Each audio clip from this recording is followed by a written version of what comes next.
This is the latest Maclean's, the August 3rd edition, and of course the headlines is going to capture everyone's attention. The case against having kids. This has already sparked a lively conversation even before we sat down on the couch. Okay, Melinda, do you want to get us started? Get it rolling, Melinda. Come on, well, Melinda. We'll give you the background first, Okay. and then we can get all the, like Moira was saying, the daggers out. No daggers. So, no, we won't do daggers. No. But Maclean's has done an article called No Kids, No Grief, based on a new book coming out by Corinne Mayer that says No Kids, 40 Good Reasons for Not Having Children, which has caused major issues in France, where it was first put out a year ago, coming out to North America, I think, this week. So what it shares about, and this article is about, is that there's a tiny, growing bunch of people in North America or in the world that are voluntarily childless. What they like to say is kids refuseniks. And they're saying... You have to say that again. Kids refuseniks. This is That's a what new they're called. category It's a of new category social of animals. Young, or not young, but a number of people, couples, who have decided not to have children. And that is where the controversy begins. Now let's point out that the author of this a book that is causing such furor is a mother of two and a psychotherapist. I wonder what her children think of her book. Her children, I think, are 14 and 11, yeah. and she is very vocal in, the press and in her book about the pros of a life without children. So I agree, Moira. I wonder what her... They will need therapy. So what do you really feel then, Moira? What do you really feel about couples who have decided and chosen not to have kids? You know, I will not sit in judgment of anyone's personal decision. My husband says parenting is the best adventure. It took me a little longer to be able to say it's the best adventure. Why? But why? Because I was a career woman who became a parent late in life. I was in my mid-30s. And I can see why these claims are being made. Yeah. All of those things, to some degree, are true. But God says children are a reward from Him. They are a blessing.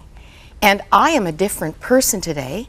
I am a deeper, richer, more mature person because of the battering and molding of motherhood. And I wouldn't have missed it for the world. But I think the thing that really needs to sort of be put out there is the whole concept of choice, right? Like you were saying, I personally want to have children, but I am not going to judge a couple who decides they don't want to have children, because children are a blessing from the Lord, but we all know parents who maybe should not have had children. Do you know what I mean? And so, and also you kind of have to look at it as, what are you having children so that you can feel complete? Because as believers, Jesus is supposed to make us complete, not our children, right? So I think you sort of have to look at your motivations behind it. Very important. Yeah. Exactly, right? And they're not the motivations latest. is really important. Remember we talked about Hollywood. It's the Right. latest handbag. Yeah, right. I have everything, but I don't have a child. So let's have a child. So and, do you want a parent, or do you just want to have a child? Right, Right. right. You know? Yeah, and I think it is hard. I mean, Pete and I don't have children right now, and in the past 3 years, we've had a lot of people say some, and I don't think meaning harmful things, but I know this because a lot of my friends who are in the same place we are have had this, where people have said, you're not a complete woman, Melinda, unless you have a child. Now that may be meaning they had good intentions, but that was hurtful to me. And I think, and I'm along with Bridget's line, is that everybody has a different story and journey. Like, we can't just clump everybody in and say, if you don't want to have kids, there's a problem. I think we have people who want kids that can't have kids. We have single women who want to be married and have kids, but they're single and they don't have that opportunity. You have people that have chosen not to have kids for reasons. And so I think everybody has their own story, but I think what Bridget said, it goes back to your motivation. I think as people that follow Jesus, we need to really work our heart motivation with Christ and work that out versus what culture or society is telling me what to do. You know what scares me is that this, I didn't warn you guys I was going to show that, this Time magazine came out just 2 weeks ahead of the Macleans. And, here we have the visual of the demise of marriage. And now on the heels of that, the case against having kids. Well, shall we just throw out society altogether? Let's just break up the entire foundation and forget God's plan altogether. There's an undercurrent here. Even some of these words, girls, you know, the language has changed. Childless by choice. That's the new movement. Baby refuseniks was another one. And yet we're told that this is a pro-natalist culture. We are still for children to some degree. Oh, you have to see this though.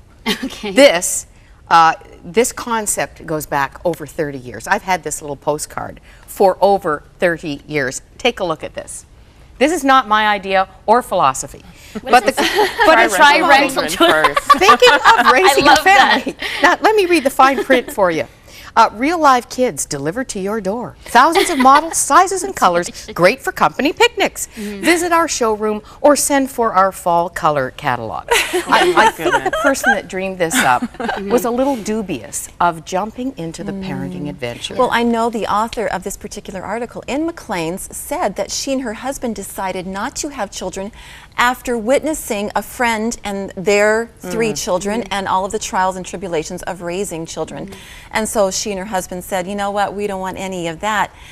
To me, I don't think that's a very well-informed decision, to make the decision on the basis of that, because there are so many more benefits to having children than trials or than, you know, cons. And I know that for me, having a child, one of the first things I realized after becoming a mother was my relationship with God went so much deeper, because I never realized how much I could love another human being when actually I did have a child of my own. And then that connection with God and His amazing, indescribable love for mankind just was illuminated in my own heart even greater, to a greater degree. Yeah, but at the same time though, and just to kind of bounce off of what you said, I don't think it's a good reason to have children just because other people are pressuring you to do it, just because it's kind of like the logical next step, right? Oh, right. Like I said, I do want to have children, but I always find it so interesting that people are kind of like, okay, well now I'm on full circle. Okay, so you're in your career. God's placed you where He wants you to be now. So when are you getting married? And then when are you going to have kids? And I'm always like, okay, so am I going A, B, C, D? Is that how it's supposed to work? And so just bouncing off of what you said, like, having children is a big undertaking. It's a huge undertaking. Both my parents, as I get older, I learn more and more about how much they had to sacrifice, how much they've given up, how much they've sown into my life. So I think there's the pressure around having children, particularly for single women or newly wedded couples, is immense. And well, you shouldn't do any life decision based on pressure from other people. And you always have to go to God first. And I think we first. do that, exactly. And I think the issue, though, is that we need to be satisfied with where we're at. I think where God has put you, if you're single, then don't be pining for marriage. Be fully single and embrace opportunities. Do missions, volunteer.